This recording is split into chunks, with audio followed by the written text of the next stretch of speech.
الحمد لله نحمده ونستعينه ونستغفره ونؤمن به ونتوكل عليه ونعوذ بالله من شرور أنفسنا ومن سيئات أعمالنا من يهده الله فلا مضل له ومن يضلله فلا هادي له وأشهد أن لا إله إلا الله وحده لا شريك له وأشهد أن سيدنا ونبينا ومولانا محمدا عبده ورسوله صلى الله تعالى عليه وعلى آله وأصحابه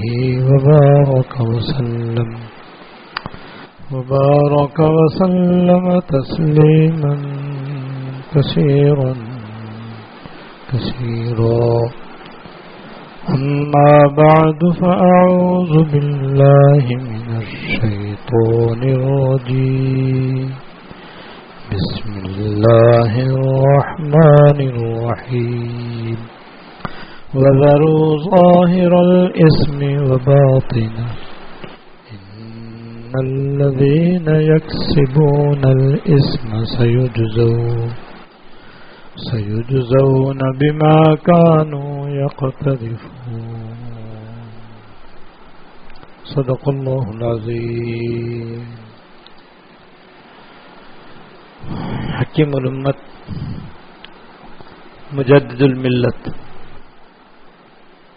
حضرت مولانا تھانوی رحمۃ اللہ علیہ نے حیات المسلمین کی روح نمبر 22 گناہوں سے بچنے کے متعلق تحریر فرمائی ہے.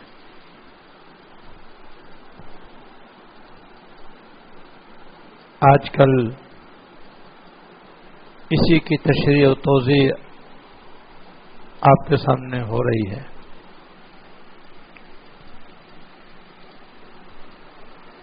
یہ روح سمجھ لینا چاہیے کہ بہت ہی اہم ہے.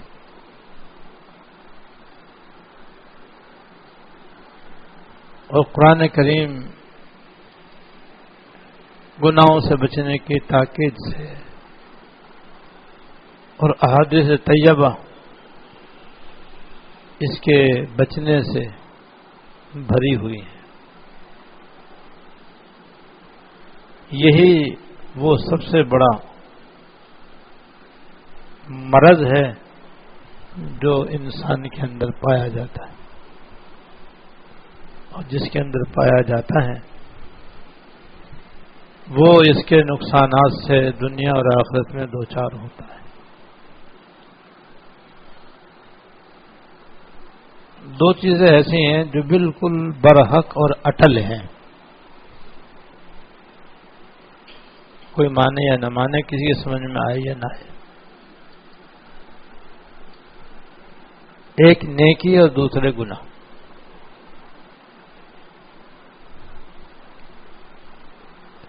ہر نیکی چاہے کتنی ہی چھوٹی ہو یا کتنی ہی بڑی ہو، سراپا خیر ہے، اللہ تعالیٰ کی رضا اور خوشنودی کا ذریعہ ہے، اللہ تعالیٰ کے مقرب بننے کا سبب ہے، جنت کی طرف لے جانے والی ہے. اس لیے ساری زندگی ہر مسلمان مرد عورت کو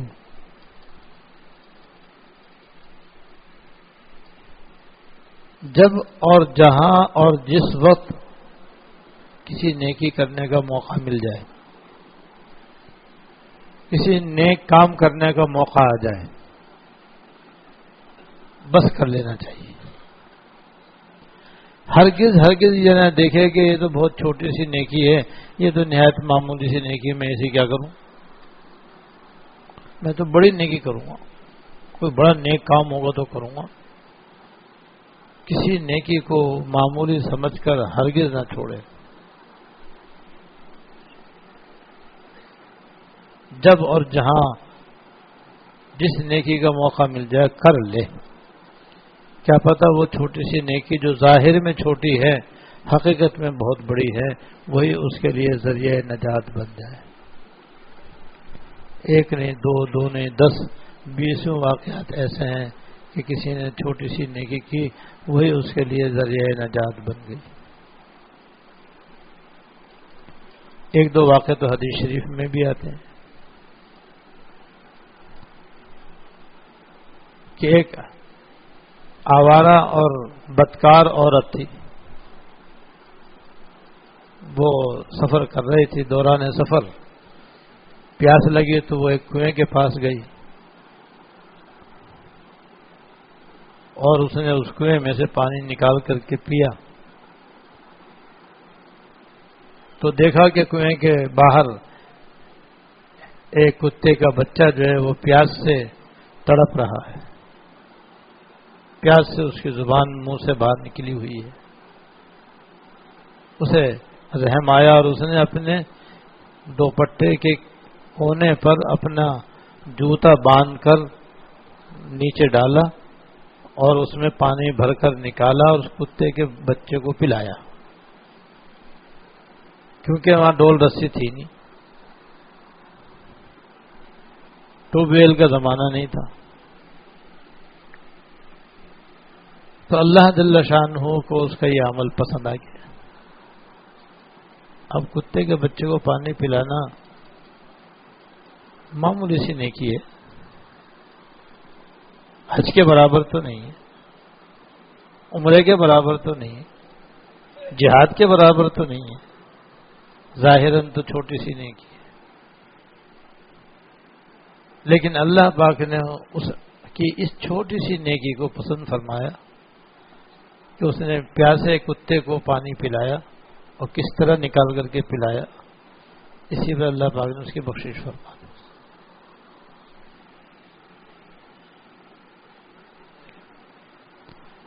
اور ہر مسلمان مرد عورت کو زندگی میں کوئی نہ کوئی ایسی چھوٹی چھوٹی معمولی نیکیوں کے موقع ملتے رہتے ہیں، وہ بڑے نادر موقع ہوتے ہیں، انہیں استعمال کر لینا چاہیے، اس نیکی کو کر لینا چاہیے۔ ایسے ایک واقعہ یہ بھی حدیث میں آتا ہے کہ آپ نے فرمایا میں اپنی آنکھوں سے اس شخص کو دیکھ رہا ہوں جو جنت کے قالینوں پر لوٹنیاں کھا رہا ہے۔ آپ نے دیکھو جب کہیں شادی ہوتی ہے اور شامیانہ لگایا جاتا ہے اور اس کے نیچے قالین بچھائے جاتے ہیں تو چھوٹے بچے اس پر کلا بازیاں کھاتے ہوئے جاتے ہیں، لیٹ کر کے وہ ادھر سے دوڑتے وہاں چلے جاتے ہیں، کبھی وہاں سے لڑکتے ہوئے ادھر آ رہے ہیں، کبھی ادھر سے، بڑا دل خوش ہوتا ہے ان کا۔ گھاس میں بھی بعض مرتبہ بچے ایسے ہی کرتے ہیں، جسے کہتے ہیں لوٹنی کھانا۔ آپ فرمایا میں اس شخص کو اپنی آنکھوں سے دیکھ رہا ہوں جو جنت کے قالینوں پر لوٹنی کھا رہا ہے، یعنی ایک تو جنت میں گیا، پھر وہاں کتنے آرام اور موج میں، پھر فرمایا وہ کسی بہت بڑی نیکی کی بنا پر جنت میں نہیں پہنچا اور یہ مقام اس کو حاصل نہیں ہوا، بس اس نے اتنا ایسا کیا کہ لوگوں کے راستے میں ایک کانٹے دار درخت تھا، لوگوں کے آنے جانے کے راستے میں ایک جگہ کانٹے کا ایک درخت تھا،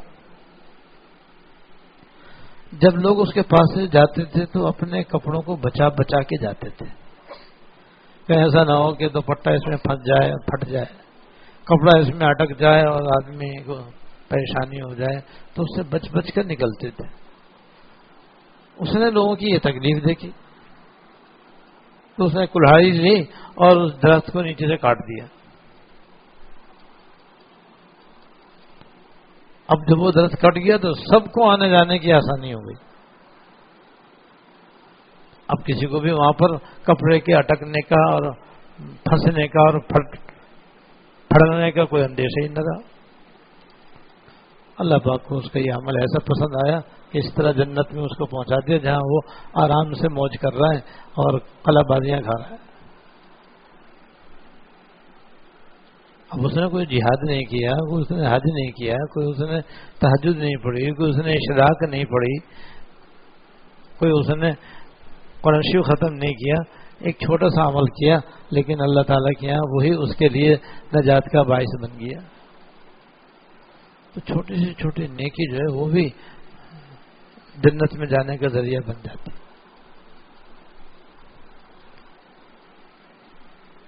اس لیے حدیث میں آیا کہ تم کسی نیکی کو حقیر مت سمجھو, معمولی سمجھ کر کے چھوڑو مت. لہذا راستے چلتے بھی ہمیں اس کا خیال رکھنا چاہیے. راستے چلتے چلتے اگر کوئی مسلمان مل جائے, چاہے جان پہچان ہو یا جان پہچان نہ ہو, چاہے وہ ملنے جلنے والا ہو چاہے ملنے جلنے والا نہ ہو, چاہے وہ بالکل معمولی درجے کا ہو چاہے بڑے درجے کا ہو, اور اللہ کی رضا کے لیے سلام کرو. خالی السلام علیکم کہو تو 10 نے کیا, رحمت اللہ کہو تو 20 نے کیا, اور برکاتہ کہہ دو 30 نے کیا. اب سلام کرنے میں آدمی کا کیا خرچ ہوتا ہے بتاؤ؟ اس طرح صبح شام تک نہ جانے کتنے مسلمانوں سے ملاقات ہوتی ہے, ان کے پاس سے ہمارا گزر ہوتا ہے, تو چلتے چلتے چلتے سلام کر لو. اب کتنے مسلمان ایسے ہیں جو اس نعمت سے محروم ہیں اور اس نیکی سے بلا وجہ اپنے کو محروم کیے ہوئے ہیں. حالانکہ چلتے چلتے بس خالی السلام علیکم کہنا ہے بس, اور 10 نیکیاں پکی. اور اچھا ہے کہ وہ رحمۃ اللہ وبرکاتہ کہہ لیں. بعض صحابہ کرام کا یہی معمول تھا کہ اگر بازار میں ان کو کوئی چیز خریدنی نہیں ہوتی تو صرف سلام کرنے کے لیے وہاں سے گزر جاتے تھے.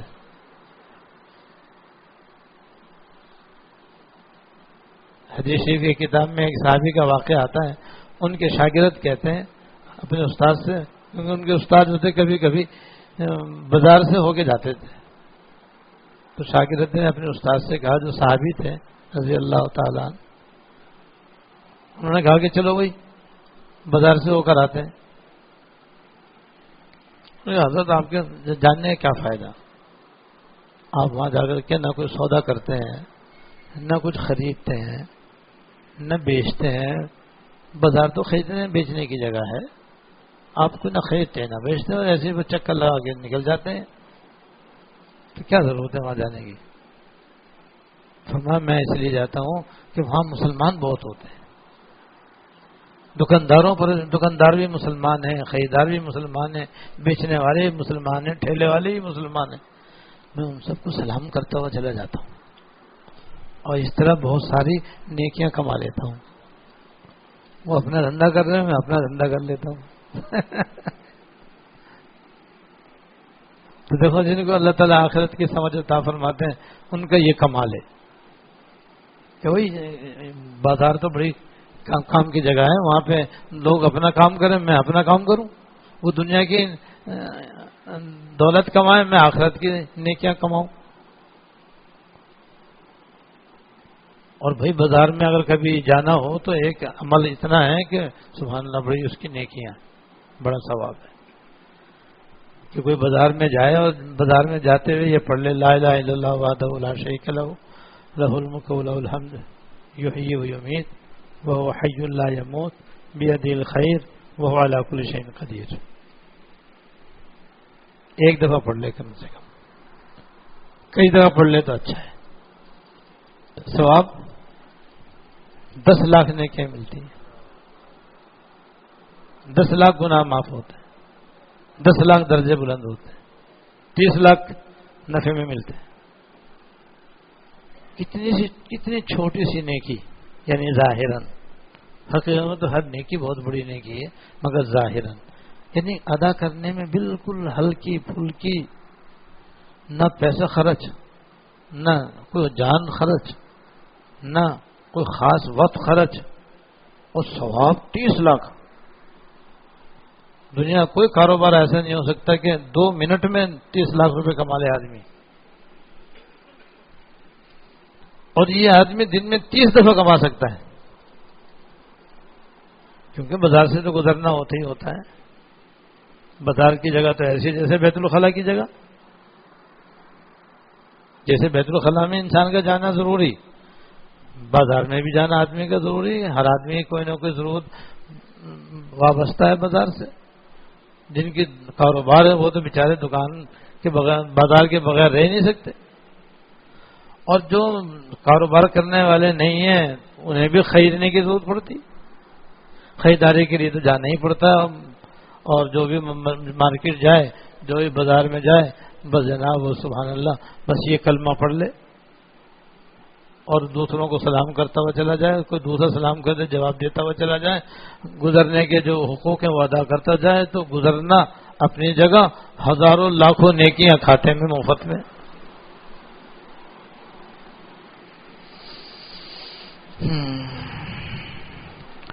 اس لیے نیکی چاہے کتنی چھوٹی ہو، آدمی اس کو معمولی نہیں سمجھے، اور معمولی سمجھ کبھی بھی نہ چھوڑے، کرے بس۔ آج کا یہ کیا کل کام آ جائے گا انشاءاللہ تعالی۔ تو راستے سے گزرتے گزرتے جیسے سلام کی ایک مثال ہے، اور بھی میں مثالیں دے دیتا ہوں آپ کو، جو بالکل معمولی اور ظاہراً بالکل ہلکے پھلکے کام، لیکن عند اللہ وہ نیکی ہے، باعث اجر ہے، باعث قرب ہے، اور کیا بعید ہے کہ وہی بخشش کا ذریعہ بن جائے۔ مثلا راستے سے ہم گزرتے ہیں تو کبھی کیلے کا چھلکا مل جاتا ہے، کبھی کوئی لکڑی پڑی ہوئی نظر آ جاتی، کبھی کوئی پتھر نظر آ جاتا ہے، کبھی کہیں ہڈی پڑی ہوئی ہوتی، جس سے کسی بھی گزرنے والے کو تکلیف ہو سکتی ہے،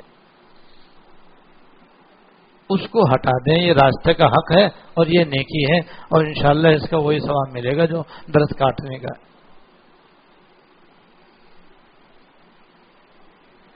راستے میں چلتے چلتے آپ نے کسی کو دیکھا کہ وہ سامان بیچارہ اٹھا رہا ہے، اٹھا نہیں جا رہا، آپ ذرا سا اس کو سہارا لگا دیں،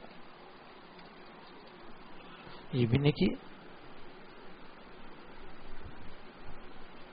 راستے میں آپ کو کوئی بیچارہ پریشان حال مل گیا اور اس کو پتہ نہیں معلوم، میں جہاں مجھے جانا ہے وہ معلوم نہیں کہاں ہے، کبھی کسی سے پوچھا، کبھی کسی سے بھائی آپ اس کو بتا دو۔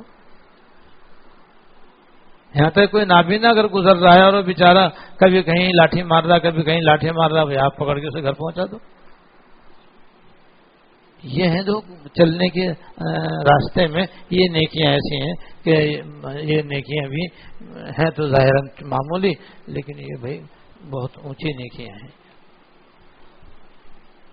تو جیسے جب اور جہاں کوئی نیکی کا موقع آ جائے تو آدمی اسے چھوڑے نہیں، ایسے ہی خدا نخواستہ جب کسی گناہ کا موقع آ جائے تو بھائی کسی معمولی گناہ کو معمولی نہ سمجھے اور کر نہ گزرے۔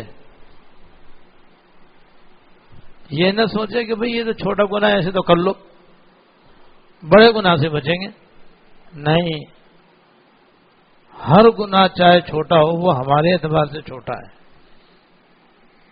لیکن اللہ تعالیٰ کی نافرمانی کے اعتبار سے بڑا ہے۔ گناہ جو ہے اللہ تعالیٰ کی نافرمانی کا نام ہے، اور اللہ تعالیٰ کی نافرمانی ہمارے اعتبار سے چاہے کم ہو یا زیادہ، لیکن اللہ تعالیٰ کے اعتبار سے تو بڑی سنگین ہے، خطرناک ہے، بہت بڑی ہے، اور چاہے وہ ظاہر گناہ ہو چاہے وہ باطنی گناہ ہو، دونوں سے بچنا واجب ہے۔ اللہ پاک نے اس آیت میں جو میں نے ابھی پڑھی تھی یہی فرمایا، وَذَرُوا ظَاهِرَ الْإِثْمِ وَبَاطِنَهُ، ظاہر کے گناہوں کو بھی چھوڑ دو، باطنی گناہوں کو بھی چھوڑ دو۔ ان الذین یکسبون الاسم، بلا شبہ جو لوگ گناہ کرتے ہیں، سیجزون بما کانوا یقترفون، ان قریب ان کو ان گناہوں کی سزا دی جائے گی، یعنی آخرت میں بتا دیا، گناہ ظاہر کا ہو یا باطن کا ہو، کبیرہ ہو یا صغیرہ ہو، اس کی سزا ہے جو آخرت میں ہو سکتی۔ اس لیے یہ جو بعض لوگوں کے ذہن میں ہوتا ہے کہ یہ ذہن میں بیٹھا ہوا کہ بڑا گناہ ہوگا تو بچیں گے، چھوٹے گناہ میں کیا ہے؟ چنانچہ بعض لوگ پوچھتے ہیں بھائی مکروہ ہے نا، مکروہ ہے نا، حرام تو نہیں ہے نا؟ مطلب یہ ہوتا ہے مکروہ ہے تو کر لو، حرام ہے تو بچو۔ ابھی مکروہ تحریم میں بھی تو حرام کے قریب ہے، وہ بھی گناہ ہے۔ یہ ایسے ہی جیسے بھائی یہ واجب ہے نا، فرض تو نہیں ہے، فرض ہو تو کر لیں گے، واجب ہے تو چھوڑ دیں گے، بالکل غلط ہے۔ واجب بھی کرنے کے لیے، فرض بھی کرنے کے لیے دونوں ضروری ہیں، ایسے گناہوں کے اندر بھی کہ بڑا ہو یا چھوٹا دونوں سے بچنا ضروری ہے، دانستہ اس کو کرنا جائز نہیں ہے۔ یہاں تک ہے کہ اگر کوئی صغیرہ گناہ کرنے کا عادی بن جائے تو وہ صغیرہ بھی کبیرہ بن جاتا ہے، اور اکثر ہماری حالت یہی ہے کہ ہم اللہ بچائے بعض دفعہ صغیرہ گناہوں کے عادی ہو جاتے ہیں، کبائر چھوڑتے نہیں، کبیرہ گناہ جو وہ تو چھوڑتے ہی نہیں، اور صغیرہ گناہ بھی ہم نے کر کر کے اور ان کی عادت ڈال کر ان کو کبیرہ بنایا، وہ تو سارے ہی کبیرہ ہو گئے، پھر تو ہمارے اعتبار سے بھی وہ کبیرہ ہو گئے، دین کے اعتبار سے بھی وہ کبیرہ ہو گئے۔ اور گناہ کبیرہ ہو یا گناہ صغیرہ، یہ اللہ تعالیٰ کی نافرمانی کا وہ نام ہے، اور یہ اللہ تعالیٰ کے ناراضی کا باعث ہے اور جہنم میں لے جانے کا ذریعہ ہے۔ چھوٹے سے چھوٹا گناہ بھی انسان کو دوزخ کی طرف لے جاتا ہے، چھوٹے سے چھوٹا گناہ بھی اللہ تعالیٰ کی ناراضی کا باعث ہے، اتنی خطرناک چیز ہے۔ اس لیے ہمیں چاہیے کہ ساری زندگی اس بات کا اہتمام رکھیں کہ جب کسی چھوٹی سے چھوٹی یا بڑی سے بڑی نیکی کرنے کا موقع آئے تو کر لیں، اور اپنا کمال نہ سمجھیں، اللہ تعالیٰ کو شکر ادا کریں کہ اس نے توفیق دے دی۔ اور جب کسی گناہ کا موقع آ جائے اور دل چاہ رہا ہے کہ گناہ کر لوں، کوئی اللہ تعالیٰ کے سوا کوئی نہیں دیکھ رہا، اور آدمی تنہائی میں ہے اور موبائل ہاتھ میں ہے، ننگی فلم اس میں دیکھ رہا ہے، ننگے فوٹو اس کے اندر دیکھ رہا ہے، گانے سن رہا ہے، ناچ دیکھ رہا ہے، فوراً اس کو بند کرے، اور یہ نہ سمجھے کہ بھئی یہاں تو کوئی نہیں ہے، کون کیا کہے گا۔ یاد رکھو اللہ تعالیٰ دیکھنے والے ہیں، اللہ تعالیٰ دیکھ رہے ہیں، جب وہ دیکھ رہے ہیں تو وہ مہلت دے رہے ہیں، یہ ان کی رحمت ہے کہ فوراً پکڑتے نہیں ہیں۔ اس لیے تنہائی میں ہونے والے گناہوں سے بھی اسی طرح بچے جیسے علانیہ ہونے والے گناہوں سے آدمی بچتا ہے، اس لیے کہ دونوں جگہ اللہ تعالیٰ دیکھنے والے ہیں۔ بندوں کے دیکھنے کا کیا ہے، ان کی دیکھنے کی کوئی حیثیت نہیں ہے، اصل تو ناراضگی اور رضا اللہ تعالیٰ کی ہے، لہذا زندگی بھر اس کا اہتمام رکھیں، اور غلطی ہو جائے بس صدقے سے توبہ کر لو۔ دنیا میں توبہ کر کے گناہ سے پاک ہونا انتہائی آسان، اور آخرت میں بڑا مشکل مسئلہ ہے۔ تو یہ حضرت نے اس روح کے اندر بیان فرمایا۔ اس سلسلے میں ایک اور گناہ کا ذکر ہے جس کا عنوان ہے رشوت خوری پر لعنت۔ رشوت خوری پر لعنت، حدیث نمبر 17۔ حضرت عبداللہ ابن عمر رضی اللہ تعالیٰ عنہ سے روایت ہے کہ رسول اللہ صلی اللہ علیہ وسلم نے رشوت دینے والے اور رشوت لینے والے دونوں پر لعنت فرمائی، اور ثوبان رضی اللہ تعالیٰ عنہ کی روایت میں یہ بھی اضافہ ہے، اور حضور صلی اللہ علیہ وسلم نے لعنت فرمائے اس شخص کے اوپر جو ان دونوں کے درمیان معاملہ طے کرانے والا ہو۔ یعنی عام طور پر تو آج کل تو زیادہ تر یہ ہوتا ہے کہ رشوت دینے والے اور لینے والے کے درمیان میں ایک بروکر ہوتا ہے، ایک تیسرا آدمی ہوتا ہے، وہ طے کرواتا ہے۔ جیسے رشوت لینے والا کہہ رہا ہے میں تو 10 لاکھ روپے لوں گا، دینے والا کہتا ہے بھائی کچھ کم، وہ کہتا نہیں میں تو 10 ہی لوں گا، تو تیسرا آدمی درمیان میں آتا ہے، پھر وہ دونوں کے سے باتیں کر کے پھر وہ کچھ کم پہ معاملہ کرواتا ہے، اسے حدیث میں کہتے ہیں رائش۔ راشی رشوت لینے والا، رشوت دینے والا، مرتشی رشوت لینے والا، والرائش اور دونوں کے درمیان رشوت کے معاملے کو طے کرانے والا، تینوں پہ لعنت. اور ایک حدیث میں دونوں جہنمی. تو یہ رشوت کا لینا دینا بھی سخت گناہ اور حرام و ناجائز ہے. بس دینے والے کے بارے میں حضرت نے فرمایا ہے کہ جو مظلوم ہو، جو آدمی مظلوم ہو اور بغیر رشوت دیے ظلم سے بچ نہ سکتا ہو تو وہاں پر اس کے لیے دینے کی گنجائش ہے. لیکن وہاں بھی لینے والے کے لیے بالکل حرام ہے اور قطعاً حرام ہے. اگر کسی نے غلطی سے لے لی ہو تو واپس کرنا واجب ہے. تو رشوت لینا، رشوت دینا، رشوت کا معاملہ طے کرنا ایسا ہے جیسے سود لینا، سود دینا اور سود کا معاملہ طے کرانا. تو جیسے ہمارے معاشرے میں سود کا لین دین عام ہے، اسی طرح رشوت کا لین دین بھی آپ دیکھ لو کتنا عام ہے. جتنے سرکاری محکمے ہیں اس کے اندر دیکھو رشوت بے دھڑک لی اور دی جاتی ہے. شاید ہی کوئی ایسا محکمہ ہو جس کے اندر رشوت کا لین دین نہ ہوتا ہو. لیکن اتنی رشوت، جتنی عدالتیں سب رشوت سے بھری ہوئی ہیں اللہ ماشاء اللہ. تو عدالتوں کے اندر رشوت عام، سرکاری منصب، سرکاری محکموں کے اندر رشوت عام،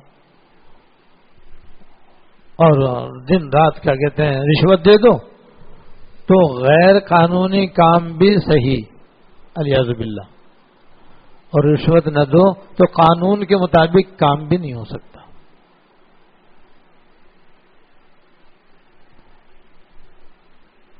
اور لینے والے بھی مسلمان، دینے والے ہی مسلمان. جیسے سود لینے والے ہی مسلمان، دینے والے ہی مسلمان. انہی چیزوں نے ہمارے ملک کو تباہ کر دیا. ان گناہوں کی وجہ سے مسلمان ممالک جو ہے تباہ ہو رہے ہیں، برباد ہو رہے ہیں.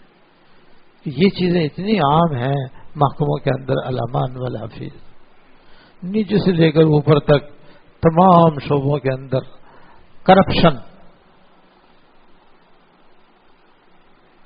لوٹ کھسوٹ، ناجائز طریقے سے ملک کی دولت حاصل کرنا، سود کا لینا دینا، رشوت کا لینا دینا، یہ ہیں وہ بڑے بڑے گناہ جنہوں نے ہمارے ملک کو تباہ کیا ہوا ہے.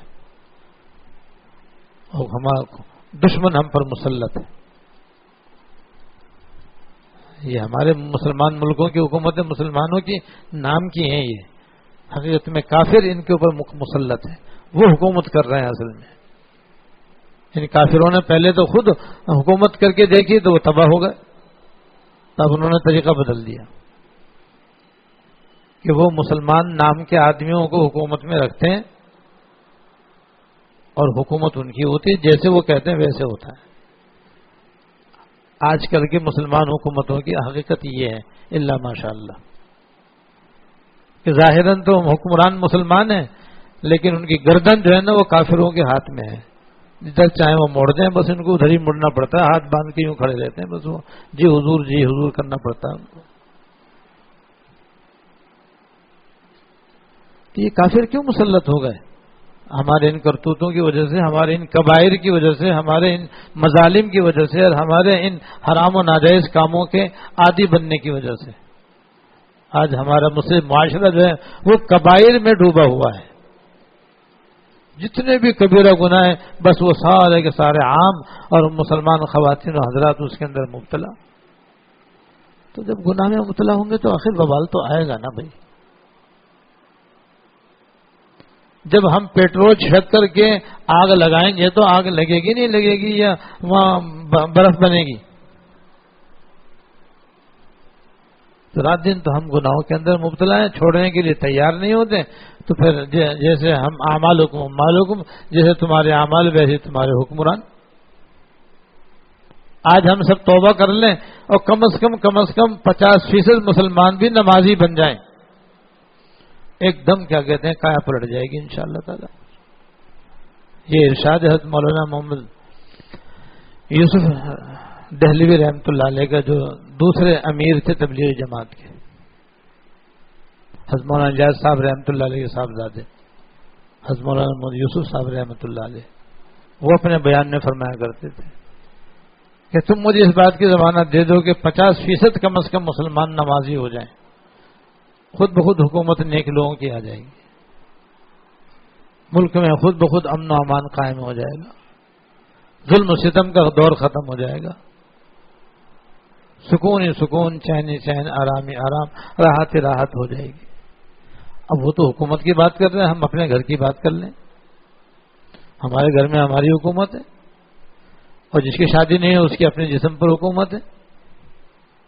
آج ہم پکے نمازی بن جائیں، گناہوں سے بچنے والے بن جائیں، نیک کام کرنے والے بن جائیں، تو ایک آدمی ایسا کرے گا اس کے دل میں سکون بھر جائے گا، راحت بھر جائے گی، عافیت ہو جائے گی، اللہ تعالیٰ کی نصرت اس کے شامل حال ہو جائے گی. ایک گھر والے ایسے ہو جائیں گے تو گھر کے اندر یہ حال ہو جائے گا. ایک شہر میں یہ ہو جائے تو وہاں پر امن و امان ہو جائے گا. ایک ملک میں ایسا ہو جائے تو اس ملک میں ایسا ہو جائے گا. ساری دنیا میں ہو جائے تو ساری دنیا جنت کا نمونہ بن جائے گی. تو نیکی اور بدی کی تاثیر بالکل اٹل ہے. جیسے آگ کا جلانا بالکل اٹل، برف کا ٹھنڈا کرنا اپنی جگہ اٹل، ایسی نیکی کا سکون لانا، آرام لانا، راحت لانا اپنی جگہ اٹل، اور گناہ کا موجب عذاب، موجب وبال، اللہ تعالیٰ کی ناراضگی کا باعث ہونا اپنی جگہ اٹل. کوئی مانے نہ مانے کسی سمجھ میں آئے نہ آئے، یہ قیامت تک یہ رہے گا. جب سے اللہ پاک نے اس کو مقرر فرمایا یہ ایسا ہی ہے، ایسا ہی رہے گا. اب جو چاہے کر لو. جو نیکی کا طریقہ اختیار کرے گا راحت پائے گا، عزت پائے گا، سکون پائے گا، چین پائے گا. جو گناہوں کی زندگی اختیار کرے گا تباہ ہوگا، برباد ہوگا، ہلاک ہوگا، بیمار ہوگا، پریشان ہوگا اور بے سکونی کا شکار ہوگا. آگے اس سے بھی زیادہ سخت عذاب ہے، اللہ بچائے. اللہ تعالی ہمیں اور آپ کو سب کو تمام گناہوں سے بچنے کی توفیق عطا فرمائے. وآخر دعوانا الحمدللہ رب العالمین.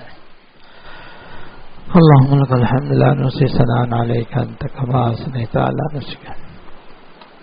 اللهم لك الحمد لا نحصي ثناء عليك أنت كما أثنيت على نفسك. اللهم صل على سيدنا مولانا محمد وعلى آل سيدنا مولانا. ربنا ظلمنا أنفسنا وإن لم تغفر ارحمنا لنكونن من الخاسرين. ربنا ظلمنا أنفسنا وإن لم تغفر لنا وترحمنا لنكونن من الخاسرين. ربنا هب لنا من أزواجنا وذرياتنا قرة أعين واجعلنا للمتقين إماما.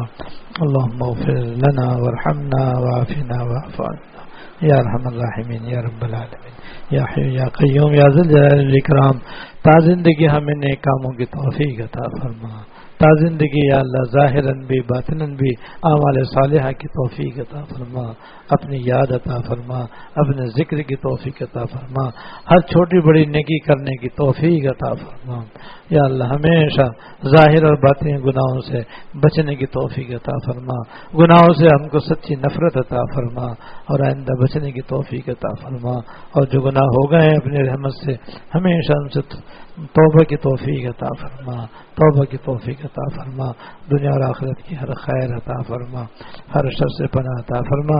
ربنا تقبل منا انك انت السميع العليم وتب علينا انك انت التواب الرحيم. صلى الله تعالى على النبي الكريم محمد وآله وصحبه اجمعين آمين.